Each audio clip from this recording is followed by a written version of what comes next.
కురుక్షేత్రం జరుగుతుంది, కర్ణుడి దగ్గర శక్తి ఉంటుంది, అర్జునుడి మీద ప్రయోగిస్తాడు, అలా ప్రయోగిస్తే అర్జునుడు మరణిస్తాడు.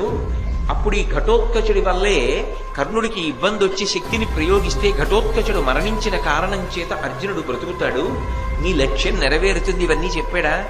చెప్పలా. ఒకే ఒక్క మాట చెప్పాడు, భవిష్యత్తులో మీ ఐదుగురికి ఒక గొప్ప ఆపద సంభవించబోతోంది. ఆ ఆపద నుండి గట్టెక్కాలంటే వీడు రావాలి, ఘటోత్కచుడు పుట్టాలి. ఈ ఘటోత్కచుడు పుట్టాలి అంటే ఈ ఏడాది కాలం పరమరహస్యంగా నడిచిపోవాలి. ఇది ఎవ్వరికీ తెలియకూడదు. తెలిస్తే ఘటోత్కచుడు బతకనివ్వడు. ఇది ఎవ్వరికీ తెలియకూడదు, మీకు తెలిస్తే చాలు.